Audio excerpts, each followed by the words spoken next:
আসসালামু আলাইকুম ওয়া রাহমাতুল্লাহি ওয়া বারাকাতুহু। ওয়ালাইকুম আসসালাম রহমতুল্লাহ বরকাত। জি, পশ্চিমবঙ্গের বীরভূম থেকে বলছিলাম। বলেন। যে আমার প্রশ্ন হলো যে ওয়ালিমাতে কোন ধরনের আত্মীয়দের আমন্ত্রণ করা জায়েজ না? অলিমাতে সবাইকে যায়, শুধু আত্মীয়কে ডাকবেন কেন? হ্যাঁ, অনাত্মীয় যে কোনো মুসলিমকে অলিমা খাওয়াইতে পারেন, পাড়া প্রতিবেশী আত্মীয় হোক অনাত্মীয় হোক, যায় যাচ্ছে, কোনো অসুবিধা নেই। এমনকি অমুসলিমও যদি থাকে আর কেউ যদি ডাকে, সেটা তাদের সাথে মিত্রতার খাতিরে না, যে দোস্তি বাড়াবো সেই জন্য, বরং তারা প্রতিবেশী হিসাবে তাদেরকে খাওয়াবো, তো জায়েজ আছে, নিয়ত নির্ভর করছে।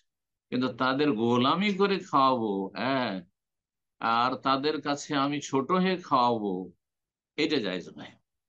কাফেরের বিজাতির গোলামি জায়েজ নয়, কিন্তু তাদের সাথে সদাচরণ জায়েজ রয়েছে। কথা বোঝা গেছে? যতটা সদাচরণের আমরা করতে পারি, কিন্তু ধর্মের ক্ষেত্রে, দিনের ক্ষেত্রে কোনো ডিসকাউন্ট দিয়ে না।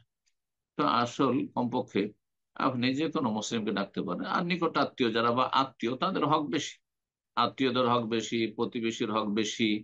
আর আত্মীয়দের মধ্যে যারা মুত্তাকি পরেজগার, তাদের হক বেশি। হ্যাঁ, যারা আপনাকে হয়তো বিভিন্ন নাজায়েজ কাজে বাধ্য করতে পারে, তা নাজায়েজ কাজে লিপ্ত হইতে পারে, তাদেরকে ডাকবেন না।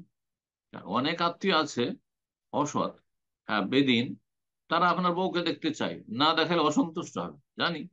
অনেক দুলাভাই আছে, ভগ্নিপতি আছে, ওরা মনে করে যে আমার শালার স্ত্রীকে আমার দেখা এটা আমার অধিকার। হ্যাঁ, আমার শালিকে দেখা আমার অধিকার, আমি শ্বশুর বাড়ি যাওয়া শালির সাথে গল্প করা আমার অধিকার। এসব অসৎ লোক, এসব অসৎ লোকের অ্যাভয়েড করে চলবেন।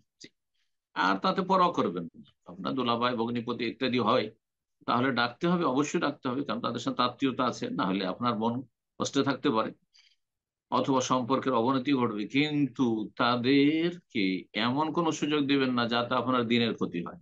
বারাকাল্লাহ ফিক।